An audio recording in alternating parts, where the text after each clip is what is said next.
we want to be able to be present in those moments where you soak them in. You're at the Christmas parade with your family, and your mind isn't racing, and you're just looking around, and you're taking in the Grinch for the 15th time, because everybody in a Christmas parade dresses as the Grinch. You see Santa Claus at the end of the parade. You're smelling the crisp, cool air. Whatever it is, like, be in the moment, holding your kid's hand as they're walking down the street, putting them up on your shoulders to see better over the crowd, like just soaking it in and going, we're living it, we're doing it.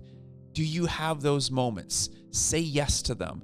Say yes to the things that might be hard, but they're going to be good, and find the good in them. I won't lose hope in the night when the fire's glowing dim. I'll just let go and I'll try. Help me walk this road and find my way back home.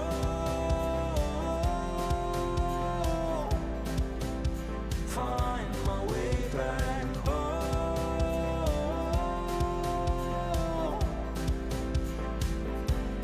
Find my way home. Welcome back to the Famous and Known podcast. I'm so delighted to be with you once again today, talking about ways to make Christmas less stressful. These are some ways that we have actually made the holidays less stressful for us, and which is amazing. By the way, last week, Brad Gray, the Lord's Prayer. I hope you enjoyed that episode. You can now watch that on Angel Studios. You can get that book. It's been really cool for us as a family to start walking through the Lord's Prayer.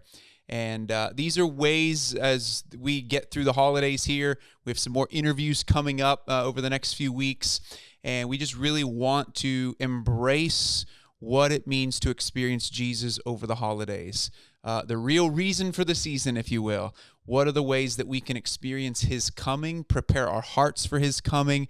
One of the ways that we do that is through right here. If you're watching on YouTube, the 25 Days of the Christmas Story. It's not too late to get it. You can use any part of those characters throughout the 25 days leading up to Christmas. You can buy it in bulk. It's in the show notes. You can get a copy for your family, buy a copy for your friends' families. Just an opportunity for your kids to learn and for you to learn more about the true Christmas story. Our heart was to really expose kids to what actually happened on the Christmas story. Who were the people involved? Who were the characters involved? From the shepherds to the magi to even what did each gift mean? What did gold, frankincense, and myrrh mean? And the importance of all of that. And so you can get a copy of that. You'll see that there in the show notes. I'll also say this too, like our family is going through this right now, and it is such a joy to do the family experiences that are a part of the 25 Days of the Christmas Story. So there are family experiences in the book. If you go back and listen to Chrissy and I's episode 2 weeks ago, I actually read one of those. It is a lot of fun to be able to engage those experiences and join your kids in them. And so some of them you have to prepare a little bit more for, so you want to take a look at that and what materials you might need, and some of them are super simple. And so just really encourage you to do that. The reason we make it experiential, as you know, if you've listened to our podcast for any length of time, we just believe it's important to experience the love of Jesus for us, not just know it in our left brain. Ephesians 3:19 says, I pray that you might know beyond knowledge, know in your heart beyond head knowledge, the love of Jesus for you. And we want our kids to experience in Christmas the full force of God's love and affection for them. And we do that through experiences. And so even today, as we talk about making Christmas less stressful, we also want to make it memorable. We want to make it for our kids something that they enjoy and that they remember, but that they remember it relationally, because that's how we remember things, right? We remember, we grow when we're thinking, feeling, and relating at the same time. So if you're just listening to this podcast and you're just thinking and there's just didactic, you're only going to pick up so much. But if I tell a story or I elicit a response from you that gets you to think about a place, now all of a sudden when we're thinking, feeling, and relating at the same time, there is a much higher likelihood you're going to remember something out of this podcast that you emotionally felt connected to or that you related with out of relationship with others in some way. Take that even deeper to experiences with your kids or with your spouse. Now all of a sudden you're remembering those things even more. And so, there's good stress and there's bad stress. So as we talk about stress today, we can go, hey, there's going to be stress, but what kind of stress are we saying yes to, and what kind of stress are we saying no to? And I think that's a really important distinction to make as we look at how do we make the holidays less stressful? What does that mean for us? And so before we jump in, I just want to say this. I don't know where you're at right now in relation to, we have so many families across the board, ours included, where you might not have family living near you, so you have to travel for the holidays. It might be that your family's coming to you for the holidays. It might be that you're staying home, just your family, for the holidays. It also might be the first time that you are experiencing the holidays without a loved one, maybe a parent. And so I want to be sensitive to all of those variables for all of us. I have experienced literally every one of those variables. I've experienced those variables in relation to losing my own dad in 2016. I have experienced those variables in our family coming to us last year. I've also experienced those variables in us going to see family pretty much every year, including this year. But we're also this year going to see family at a different part of the year, a little bit earlier than Christmas, so that we can be home for Christmas as a family. And so just our family. And so just thinking about what works for you is really, really important. But also you might have to make a decision that you don't love. Going to see family might feel exhausting. How can we make the most of it so that it is less stressful on us? And I want to talk about some of those ways today, because I know a lot of you, the holidays can feel I just want to get through them. I just want to start the new year. And we don't want to do that for our kids. I hope that Christmas is a place for you. It's an opportunity for you to be able to create memories that become a pattern for how you create memories throughout the entire year. That it's not just this thing we get through, it's this time of season that we learn, this season and time that we learn from, that we learn what really does make our family tick. And so the first thing that I want to do as we start with what are some of the least stressful ways, what are some of the ways to decrease stress, is, let me just say it this way, get rid of decision fatigue. Decision fatigue is a very real thing. In other words, make decisions. Just make decisions. I'll give you a prime example of this. We have dogs, and one was an inside dog for a while until we got our Great Pyrenees last year. And you can go on Instagram, you can see that, and it was amazing. We got him last year at Christmas, and he's phenomenal. Well, now both dogs have been outside, and they love it. But when it gets cold, Great Pyrenees are amazing in the cold. But our other dog, who's a golden doodle, we want to make sure that he is just he needs to be a little bit more comfortable outside. He doesn't have the same coat that the Great Pyrenees does in the cold weather. So we need to get him a warm doghouse. And, we can go find one. I could go build one. I could get the materials. And we have labored for literally a long time, months. I mean, even last winter, we put them literally in the cabin that you see right here. We put them in here in the cold in the winter. But then as the Great Pyrenees got a little bit older, he started chewing things, and we had to kick them out of here. And so now the winter's upon us again. We have to make a decision about what we're going to do with our other dog. And do we get a doghouse that's heated for him, or do we just bring him inside all the time? And bringing him inside leaves the other dog alone. So it's just this constant conversation in our house. And you might think, man, what a petty thing to be having a conversation about. For us, it's not, right? And so what is it for you? What are the conversations in your home about that it's like, hey, we need to make this decision, or we need to make this decision. What are we going to get for the kids for Christmas? What are we going to get each other for Christmas? What are we going to get, right? And you're just like, and then you just waver, and you're just like, just make a decision. Just do something. And this decision in particular, we've been putting it off and putting it off and putting it off because here in Tennessee, we don't need to necessarily make that decision right away. Now the rubber's meeting the road. And so the other day, we just made a decision and pulled the trigger. And it just felt good. I don't know if it's going to turn out to be perfect. I don't know if it's going to turn out to be the perfect thing, but it felt like the right decision.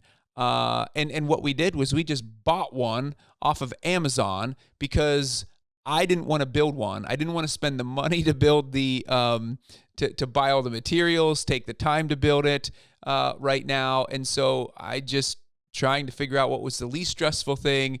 Said, you know what? Let's just get one. Has good reviews, and I feel like we saved a lot of money, and I feel like it's going to be a win. Hasn't gotten here yet. I don't know. Time will tell. I'll keep you posted. But just make a decision about something. And I think so often we get overwhelmed because we don't make good decisions quickly, and it's a very real thing. So make quick decisions. Come together with your spouse. Make quick decisions. Is every decision going to be perfect? No. But you know what? Just go with it. Everything is figure-outable. Everything is figure-outable. Just go with it. Make the decision and move on. And I think that has brought so much less stress to our family as we've gone through the holidays. Which leads me to number 2, by the way. And I've written these down because these are things that we have paid attention to in our own lives.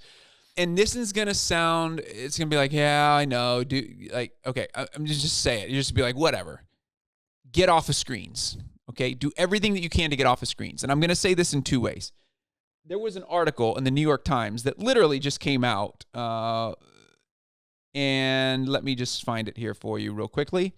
The article states this.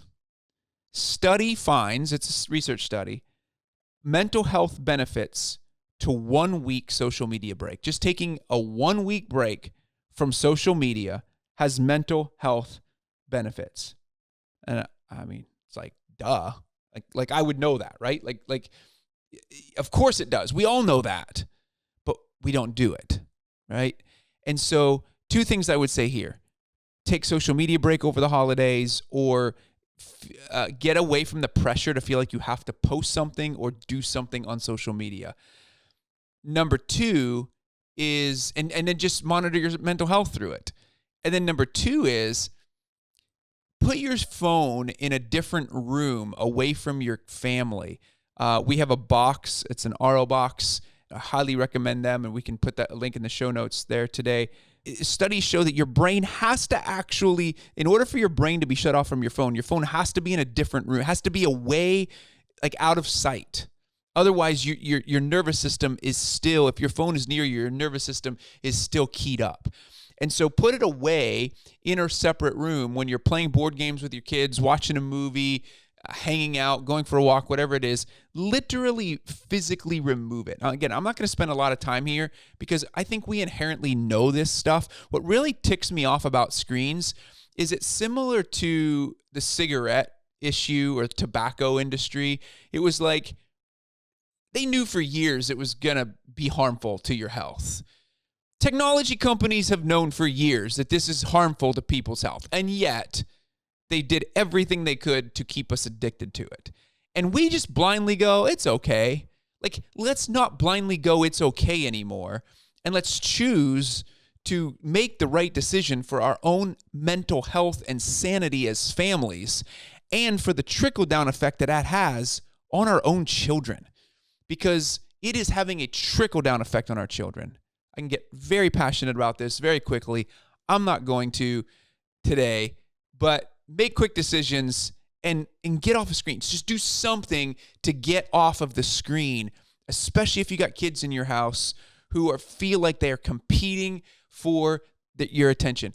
By the way, this is a fantastic story. I don't even know if we shared it. We may have shared it on the podcast the other night or the other day, but I think we did. I think we shared it 2 weeks ago. Like, Christy's literally on her phone in the kitchen, and Micah's talking to her, and he walks around to the corner of the table, and she's still answering a text, and he makes this manufactured little puppy dog face, and he looks up at her, and he says, "Mom, I'm cuter than your phone." Like our kids, we all died laughing. It was hilarious, but like our kids literally are vying for our attention and they're competing with the phone for our attention. Let's not do that. Let's not do that. All right. Leads me to number 3. Say yes to the hard but good thing. Say yes to the hard but good thing. What do I mean by that? Look, a lot of times just like saying yes to going to a Christmas party or going to a Christmas concert, perhaps, something of that nature, feels like a lot of work. You've got kids you have to get dressed, makeup you've got to put on, you've got to feed the kids. Maybe you're getting home from work at a certain time and you got to feed the kids and it just feels rushed. Still go to the concert. Like still go to the thing, the Christmas tree lighting, the Christmas parade, the picking out your own Christmas tree and bringing it home and setting it up and watering it. Yeah, that's hard. But perhaps it's going to create a memory for your children that you otherwise wouldn't have created because it felt overwhelming. There are times in our lives where out of the abundance of what we have, and maybe, and I'm saying this from the standpoint of it might not feel like you're ready to go do this, but you know you should. You can tell by the Spirit of God living in you that I know we're supposed to go do this. Pay attention to that nudging. Pay attention to the nudging of the Spirit of God within you that says, yes, go do this thing, because this thing is going to lead to memories. It's going to lead to your children experiencing something that they otherwise wouldn't have been able to experience, and for you to experience something that you otherwise wouldn't have been able to experience. I think so often in our culture, we're chasing, right? Like we chase, like we're just ready to get to the next thing. It's like getting on an airplane. And it's like, once I just get my bags packed, then things will be good. And then you get your bags packed, and you're like, no, I just got to get to the airport. Once I get to the airport, then I'll be good. And you get to the airport, and you're like, no, I just got to get through security. Once I get through security, then I'll be good. And then I just got to get on the plane. Once I get on the plane, then I'll be good. Once I get to my destination, once I get the Uber, right? And we live our lives this way, where it's like there's never really is a good, because we're just pursuing the next thing. And I just want to say, don't miss it, families. Don't miss it. We already are famous at home.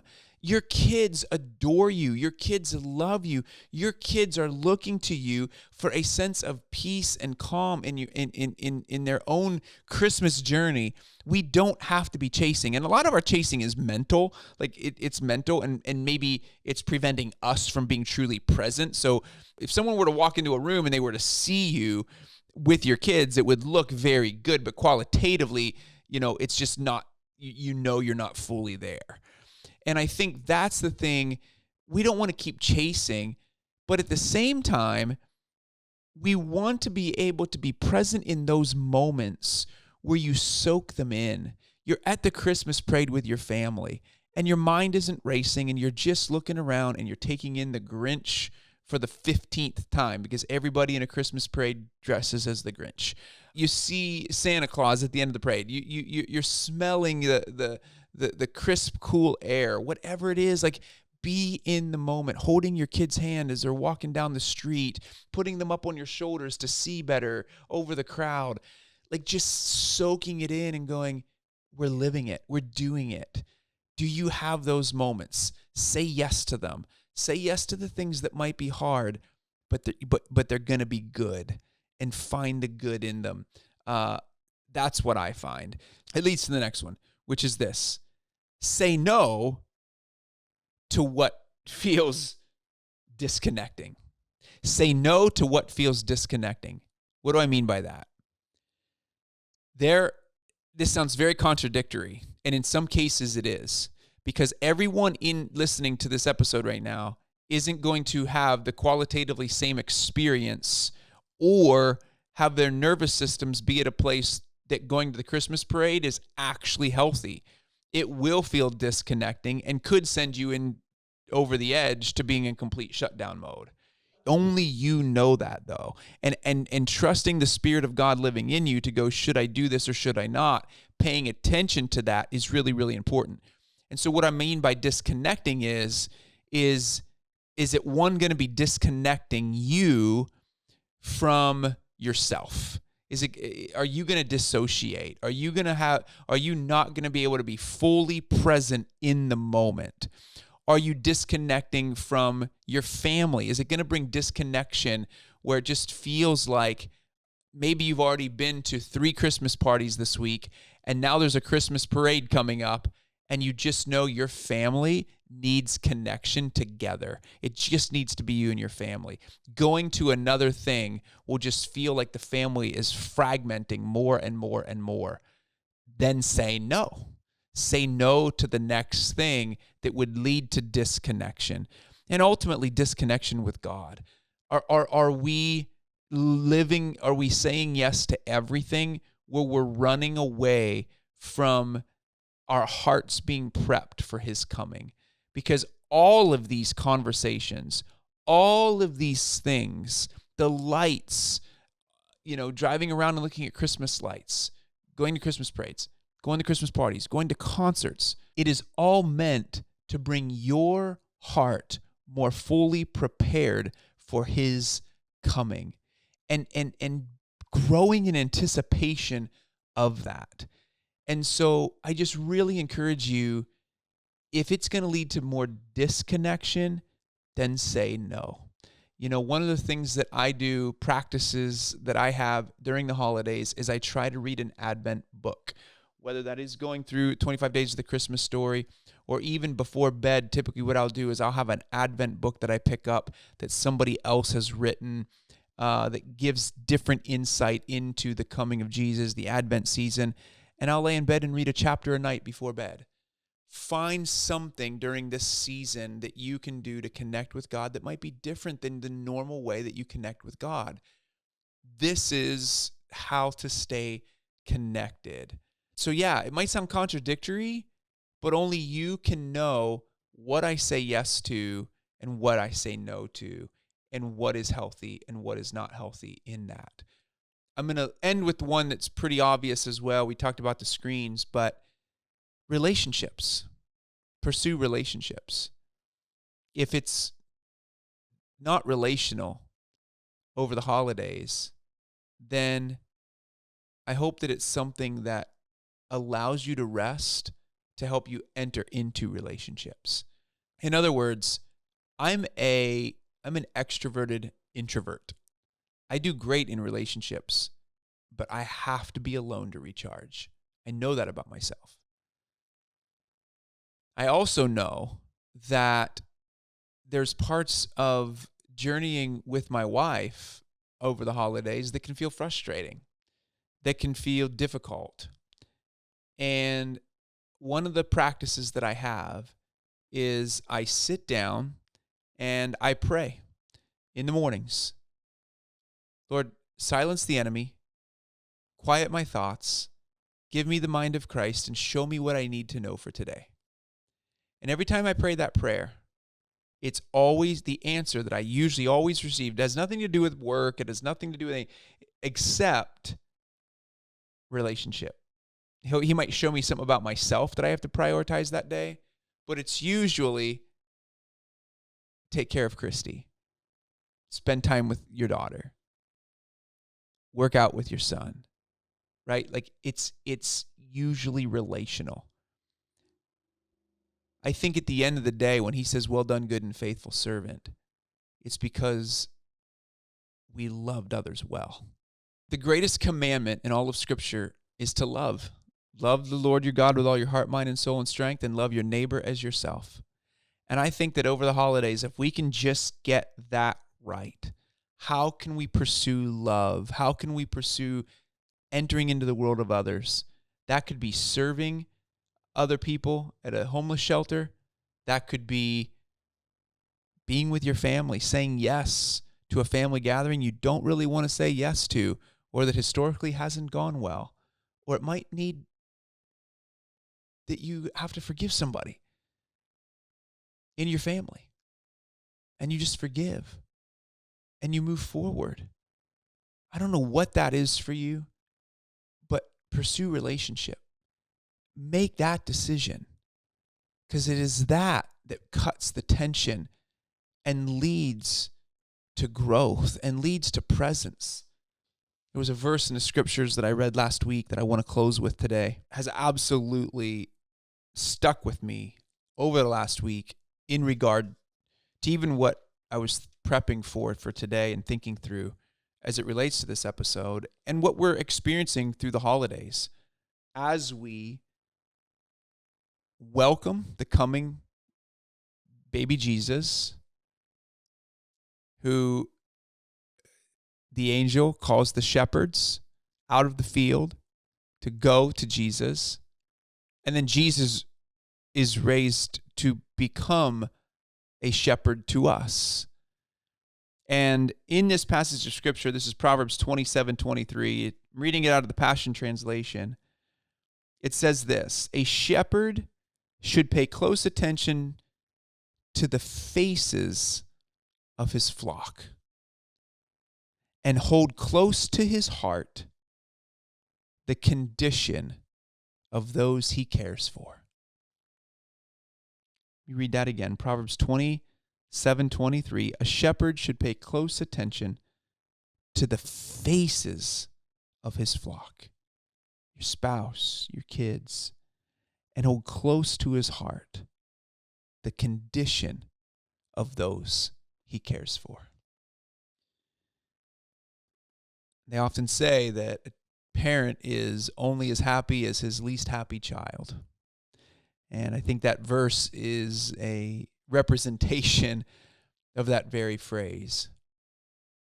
I just pray that this Christmas, that you embrace relationship, that you think about the condition of those in your home, and that your heart focuses on the faces of those that you get to shepherd, and that you say yes to the things, to the activities that you know will bring presence and joy, and that you say no to the things that will be disconnecting and that will bring further disaffection, maybe with your spouse or your kids. Say no to the things that would do that so you can say yes to the activities that will bring you closer together.